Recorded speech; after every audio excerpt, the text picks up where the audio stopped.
China's wealth wiped out by 90%! Sensational headlines like this have flashed across global financial media, sparking anxiety from Shanghai to Sao Paulo. They make for dramatic reading, but they also oversimplify a complex economic moment.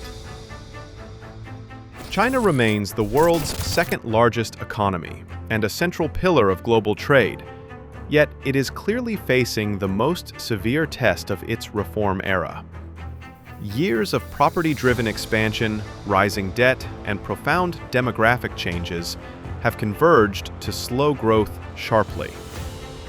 The result is not an overnight collapse, but a structural turning point with profound consequences. As economist Li Daoquei recently said, "What we face is not a cliff, but a long and steep downhill road if reforms lag."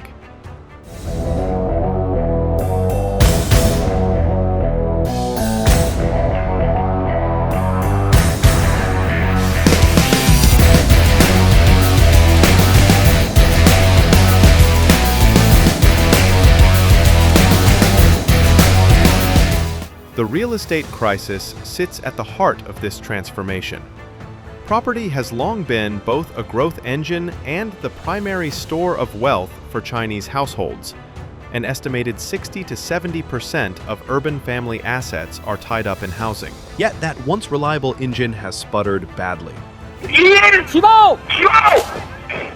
Giants such as Evergrande, with liabilities exceeding $300 billion, and Country Garden have become cautionary tales of over-leveraging. In early 2024, a Hong Kong court ordered Evergrande's liquidation after multiple failed restructuring attempts. By early 2025, average home prices in several first-tier cities had fallen over 4% year-on-year, and nationwide sales by the top 100 developers were down 28.1% in 2024. Economists estimate that as much as $18 trillion in household wealth may have been erased on paper, though the precise figure remains debated. For many middle-class families, apartments once seen as guaranteed retirement savings now feel like depreciating liabilities. A Shanghai resident captured the mood bluntly. "My flat was once my pension. Now it's just my worry." The property downturn reverberates far beyond homebuyers. Local governments, which for years financed infrastructure and social services through land sales, now face yawning fiscal gaps. Their dependence on property-related revenues created what analysts call a hidden debt mountain, forcing Beijing to juggle between supporting growth and containing financial risks. At the same time, other structural headwinds are gathering force.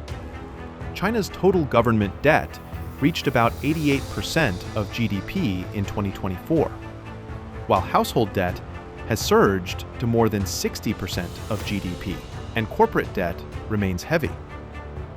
This debt overhang limits both new investment and household consumption, precisely when domestic demand needs to play a larger role.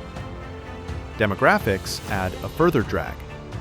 The once abundant labor force is shrinking and rapidly aging, and births in 2024 fell to their lowest level since records began. Youth unemployment climbed to an 11-month high in July 2025, signaling not only economic slack, but also social frustration. With job prospects uncertain and property values falling, households are reluctant to spend. Savings rates hover around 32% of disposable income, among the highest in the world. Retail sales and other key indicators of consumption have slowed markedly, eroding one of the few bright spots in recent years. The consequences reach far beyond China's borders. As the world's largest buyer of many raw materials, China's slowdown directly affects commodity exporters from Brazil and Australia to several African economies. Demand for iron ore, copper, soybeans, and oil has weakened, putting downward pressure on global prices and straining budgets in resource-rich nations. The International Monetary Fund estimates that every 1 percentage point drop in China's GDP growth trims global growth by about 0.23 points, a significant impact on an already fragile world economy. Financial markets have taken note. Capital outflows from Chinese equities and bonds accelerated in 2024 and 2025, as investors sought safer assets.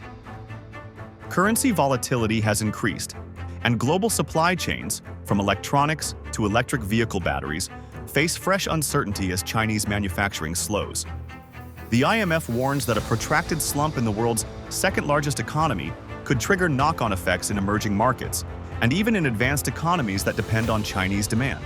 China's leadership is responding with an array of policy tools. The government has launched multi-trillion yuan whitelist lending programs to channel credit to viable property developers and key infrastructure projects. Mortgage restrictions have been eased and interest rates trimmed.